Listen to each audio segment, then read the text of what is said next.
Excellences, Messeigneurs les évêques, mes chers diocésaines et diocésains, chers frères et sœurs dans le Seigneur. C'est dans la joie que je vous accueille dans cette église cathédrale pour l'Eucharistie de l'ouverture de la porte sainte. En vous saluant chaleureusement, je vous remercie chacune d'être venus aussi nombreux, venant de différents points, de différentes paroisses de notre archidiocèse pour participer à cette cérémonie combien importante pour la vie spirituelle de notre Église diocésaine. Je salue, même de loin, tous nos frères et sœurs qui nous suivent à travers les médias, à travers la radio, la télévision, qui auraient pu être ici avec nous, mais pour différentes raisons, ils n'ont pas pu être ici aujourd'hui. La cérémonie à laquelle nous venons d'assister, l'ouverture de la porte sainte, a une signification qu'il s'agit de retenir. En ce dimanche de la Sainte Famille de Jésus, de Marie et de Joseph, c'est que nous appelons communément la Sainte Famille de Nazareth. En ce dimanche, en cette fête de la Sainte Famille, l'ouverture de la porte sainte marque le début du jubilé de l'an 2025. Dans tous les diocèses du monde, excepté bien sûr les diocèses d'Europe, le pasteur, l'évêque d'Europe, le pape François, a déjà procédé à l'ouverture de la porte sainte à la basilique Saint-Pierre la nuit de Noël, le 24 décembre. Ces rites d'ouverture de la porte sainte rappellent l'expérience du prophète Ézéchiel qui a vu la gloire du Seigneur entrer dans la maison par la porte qui était du côté de l'Orient. Ézéchiel 43, 4. La porte du côté de l'Orient. L'Orient, c'est l'Est. Généralement, nos églises sont construites pour que la porte principale donne sur l'Orient. Passer par cette porte, comme nous l'avons fait aujourd'hui, c'est laisser la gloire et la paix de Dieu entrer dans nos vies, entrer dans mon cœur. Ces rites de passage nous rappellent surtout le Christ lui-même qui s'est identifié à la porte, lui-même qui s'est présenté à nous comme la porte, lui-même déclare: en vérité, je vous le dis, je suis la porte des brebis. Si quelqu'un entre par moi, il sera sauvé. Il entrera et il sortira et il trouvera des pâturages. Jean 10, 7 à 9. Passer par la porte sainte, c'est s'introduire dans la communion profonde avec le Christ et accepter de le suivre. En vivant le programme du jubilé, ainsi, vous qui êtes passés par cette porte Et tous les autres pèlerins qui entreront par cette porte sainte, vous recevrez l'indulgence jubilaire si vous en remplissez les conditions.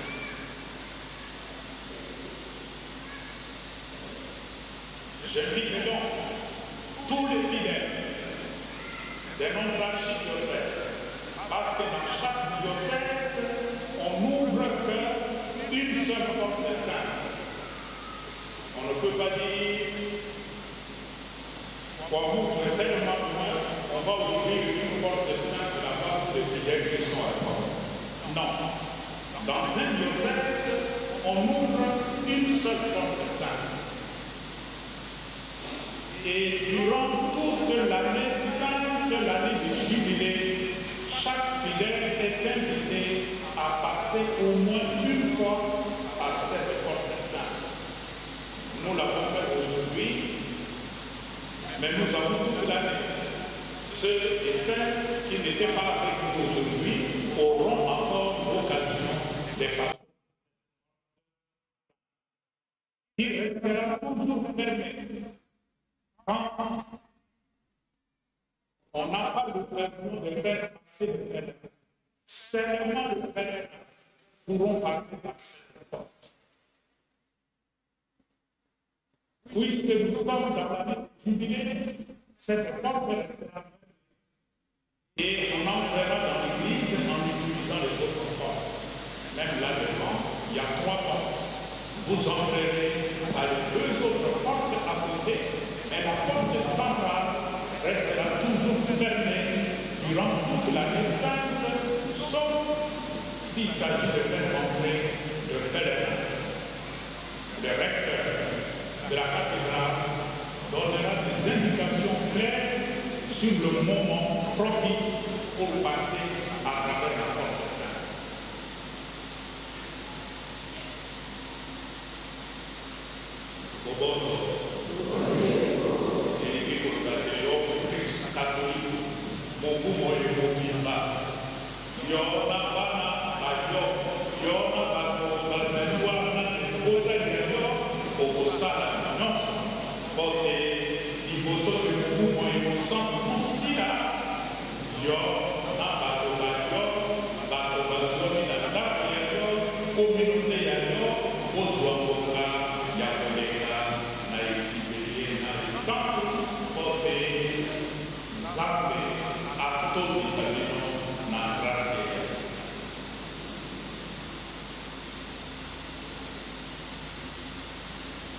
L'ouverture de la porte sainte nous fait entrer en même temps dans l'année jubilaire.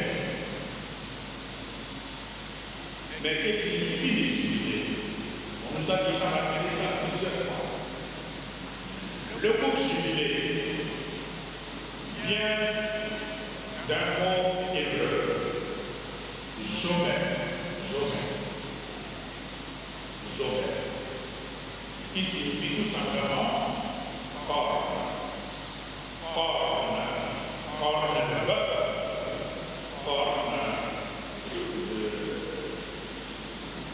de gros mammifères, comme le buffle, ma séquée, ma gommette, Jobel. Avec ces Jobel, le peuple d'Israël fabriquait une trompette, une trompe.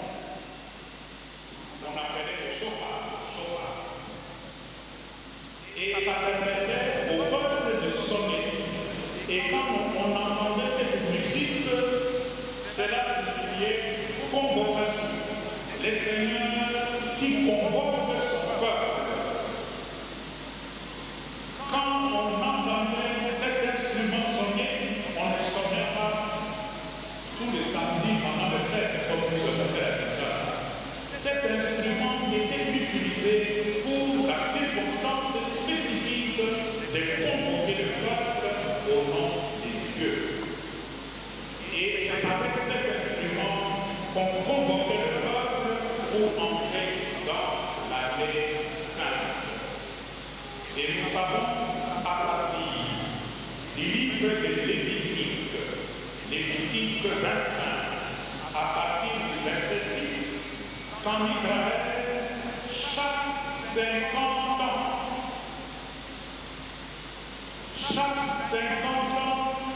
Israël entrait dans une année sainte.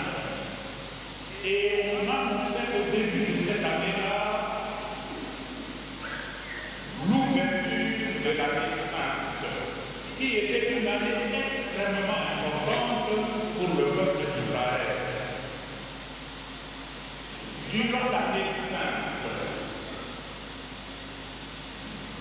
qui était décrétée pour le repos de la terre, tout le monde devait se reposer, en commençant par la terre. On ne cultivait pas cette année-là. On peut dire comment les gens mangent. On sait que l'année prochaine, ce sera une année sainte, une année du jubilé. On essaye de produire le double de ce qu'on produit chaque année pour que cette année, nous ayons de quoi manger pour cette année et pour l'année prochaine. Le peuple était organisé. De telle sorte que durant l'année sainte, on ne cultive pas la terre. On laisse la terre se reposer. C'était aussi l'année de restitution des terrains aliénés. Si tu avais perdu ton terrain, ton patrimoine, durant l'année sainte, tu récupérais. C'était l'année de la libération générale, année de l'affranchissement général. Tout quiconque était esclave était libéré, en prison, libéré, parce que c'était l'année du Seigneur.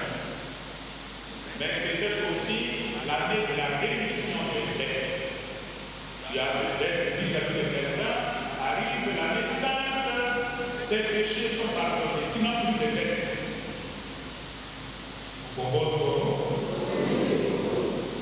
C'est cet idéal social que Jésus lui-même a concrétisé après qu'il a pu annoncer une année de grâce au début de son ministère public. Lorsque Jésus lui-même, au début de son ministère public, tel que nous disons dans Luc 4, 18 à 19, Jésus qui dit « L'Esprit du Seigneur m'a envoyé porter la bonne nouvelle aux pauvres, annoncer aux captifs leur libération et aux aveugles qui retrouveront la vue, remettre en liberté les opprimés. » L'année sainte, l'année du jubilé, dans la tradition biblique, dans la tradition d'Israël, est considérée comme l'année durant laquelle on prend soin des pauvres.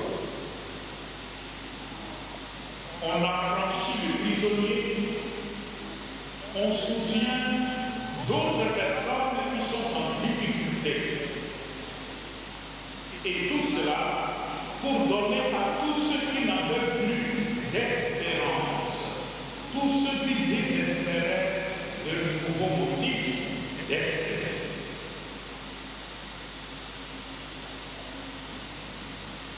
Ainsi, le jubilé est essentiellement une année d'espérance. C'est fidèlement à ce sens biblique et souvent une tradition ancienne que l'Église organise un jubilé ordinaire tous les 25 ans. En Israël, c'était tous les 50 ans. L'Église, au début, célébrait aussi le jubilé tous les 50 ans. Mais on s'est quand même rendu compte que 50 ans, c'est beaucoup. Il y en a qui naissent et qui ne vivent pas 50 ans, qui meurent. Voilà pourquoi, pour des raisons pastorales, l'Église a voulu diviser les 50 ans en deux. De telle sorte que les jubilés dans l'Église interviennent chaque 25 ans. Les derniers jubilés que nous avons célébrés dans l'Église, l'indication est encore là, l'amont devant lequel je suis en train de prêcher a été offert à l'Église à l'occasion du jubilé de l'an 2000. Ça, c'est le dernier jubilé que nous avons eu dans l'Église. En dehors du jubilé spécial en 2016, proclamé par le pape François sur la miséricorde. Ça, c'était un jubilé spécial. Mais le jubilé ordinaire, c'est chaque 25 ans. Le jubilé de cette année est placé par le pape François sous le terme pèlerin de l'espérance. Pèlerin de l'espérance. Il s'agit donc de réveiller et de consolider l'espérance qui sommeille dans le cœur chaque personne, même lorsqu'on désespère, à cause des difficultés, à cause de problèmes auxquels nous sommes confrontés, mais le jubilé est là pour réveiller dans notre cœur le grain d'espérance qui vient de Dieu. Et puisque l'espérance ne déçoit jamais, comme nous l'affirme Saint Paul dans sa lettre aux Romains, chapitre 5, verset 5, l'espérance ne déçoit pas. Le Saint-Père nous appelle donc à vivre l'idéal du jubilé et opérant des signes de l'espérance envers les pauvres, les captifs, les malades, les opprimés, les jeunes, les personnes âgées, etc. Et Dieu seul sait combien de catégories sociales dans notre pays, la République démocratique du Congo, ont besoin d'espérance.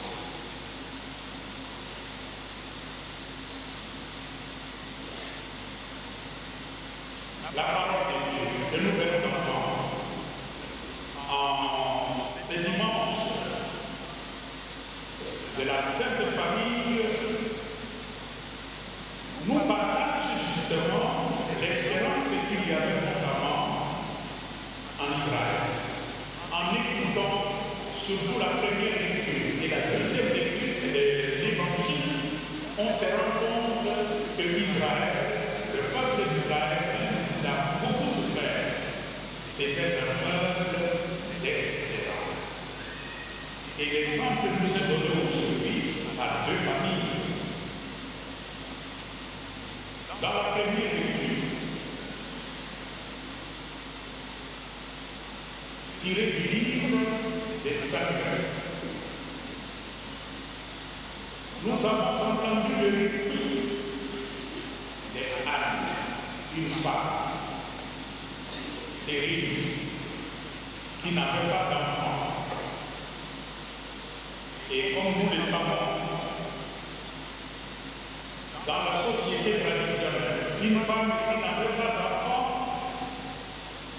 devenait objet de moquerie, surtout par les rivales. Et c'était le cas d'Anne. Elle désespérait parce qu'elle n'avait pas d'enfant.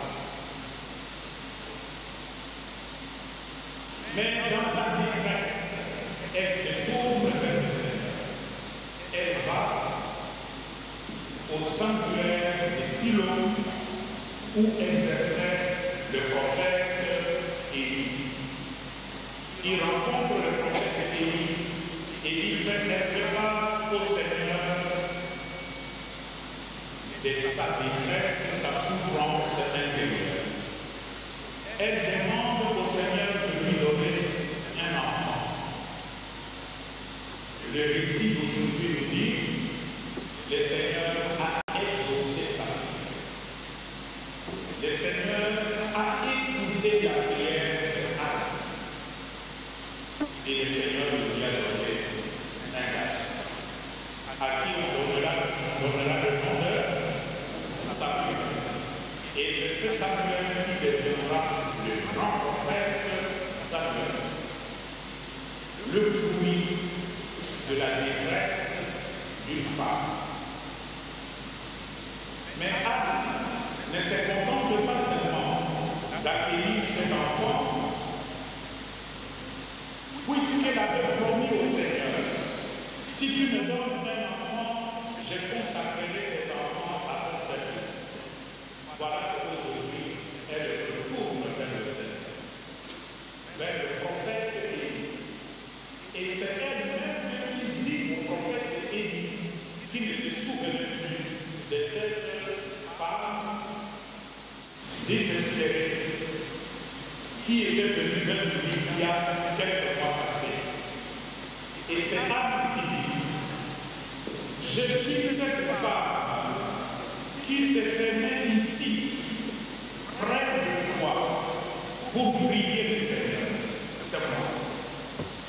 C'était pour obtenir cet enfant que tu vois dans mes bras que je priais. Et le Seigneur me l'a donné en réponse à ma demande. À mon tour, je le donne au Seigneur pour qu'il en dispose. L'espérance de Anne, la confiance de cette femme au Seigneur. Et voilà qui place sa foi dans le Seigneur, qui espère au Seigneur, ne sera jamais déçu. Le deuxième exemple, c'est dans l'Évangile. Le récit de la famille, la sainte famille de Nazareth. C'est aussi une naissance qui se fait dans des conditions humainement parlant, on dirait impossibles. Et l'interrogation de Marie est là, pour vous le rappeler, quand l'ange Gabriel lui dit,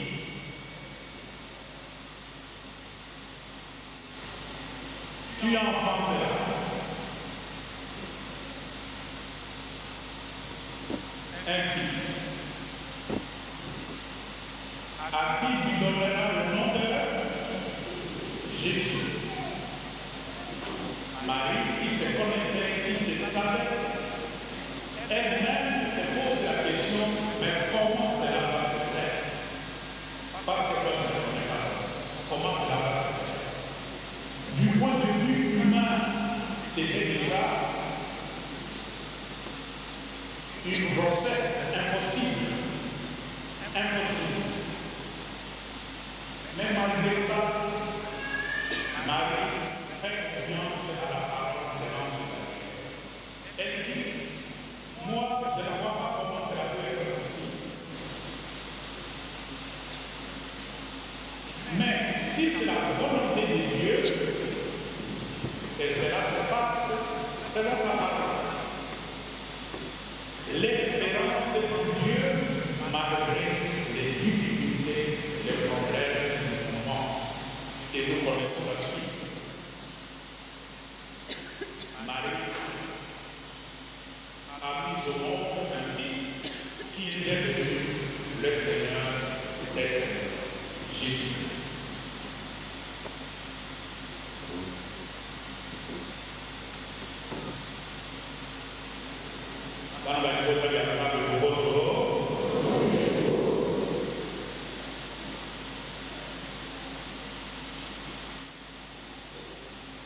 L'exemple de ces deux familles,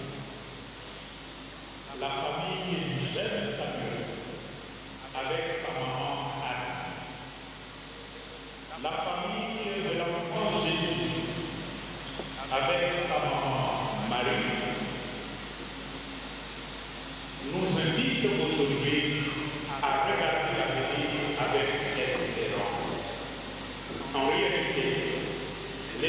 de l'espérance du jubilé doivent commencer par et dans la famille.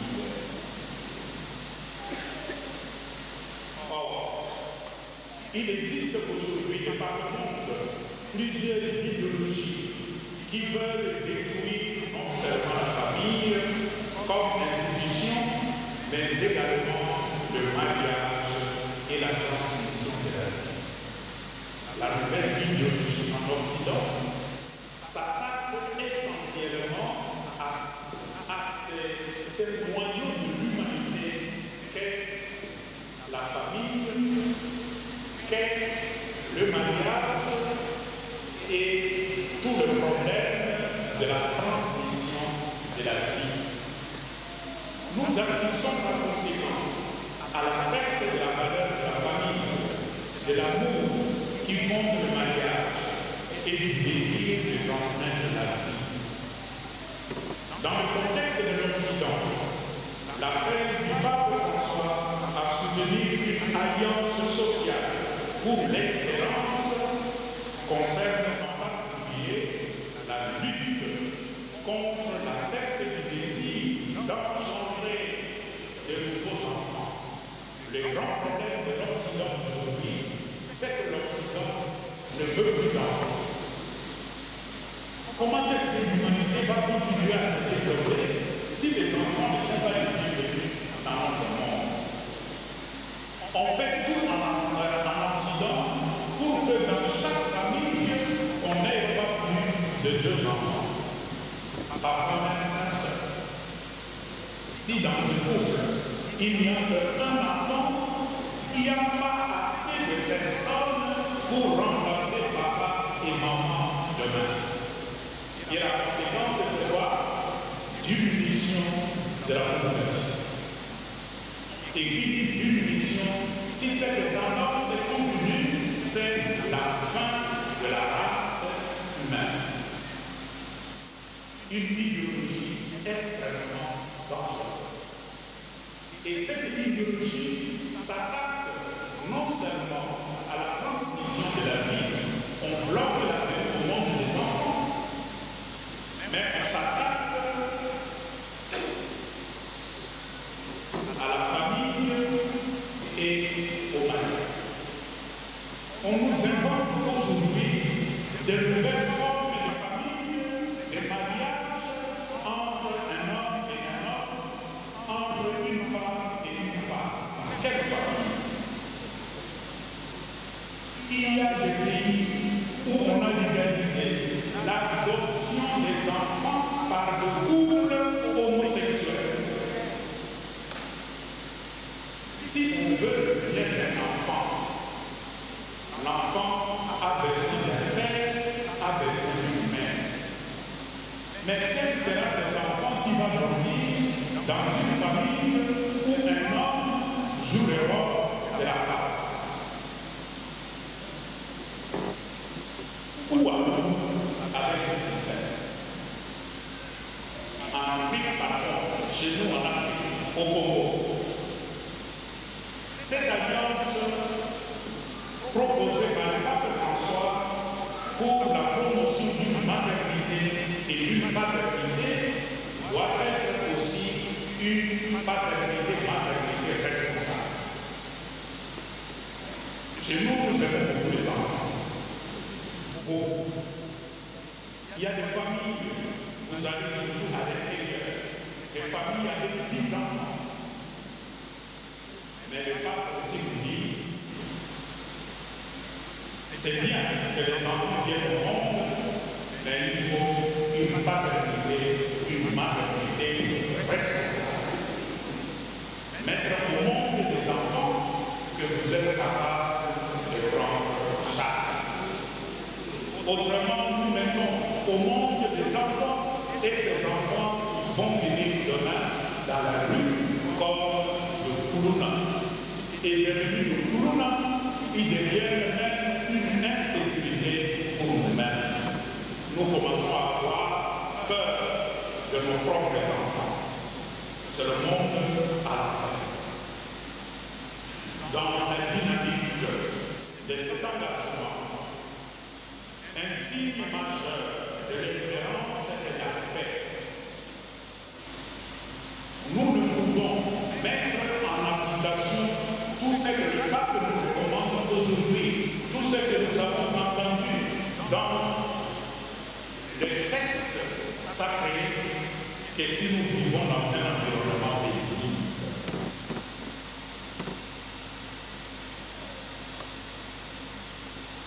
Nous avons admiré Anne qui obtient Samuel et retrouve la paix. Sa honte est effacée, elle retrouve la paix intérieure, la paix. De même, Marie et Joseph retrouvent la paix après avoir retrouvé leur enfant qui était perdu, comme l'Évangile nous raconte. Mais dans notre pays, cette paix est compromise depuis plus de 3 décennies, depuis plus de 30 ans. Le peuple congolais n'est plus en paix, dans tous les sens. Et les conséquences de guerre et de l'insécurité, ils sont incalculables en termes de souffrance pour le peuple. Ainsi, c'est dans la perspective de cette jubilée, dans ce contexte de souffrance généralisée, que les évêques de la République démocratique du Congo, la CENCO, vous invitent à conclure un pacte social pour la paix et le bien vivre ensemble. On vous a lu ce document à Noël.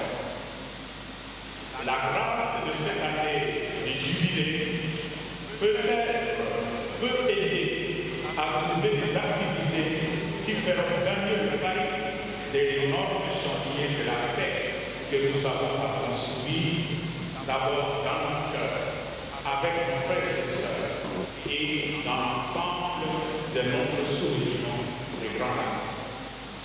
Dans ce sens, cette année de grâce, cette année de jubilé devrait nous donner l'opportunité de transformer les discours, les prières et les vœux sur la paix en réalité du bien vivre ensemble en famille et entre les différentes communautés de notre pays. C'est suivant le projet de pacte pour la paix que le calendrier jubilaire que le Centre diocésain pastoral vous proposera au moment venu pour inviter chaque catégorie sociale, chaque groupe apostolique à s'insérer dans la programmation des activités de cette année jubilaire. Gracias a mon sang, mon jubilé, mon sabiso, porque vos solo, vos uta a Jesucristo, vos toda, o mi tema maniso, o ma bota maniso, e o que voy a modo azarima.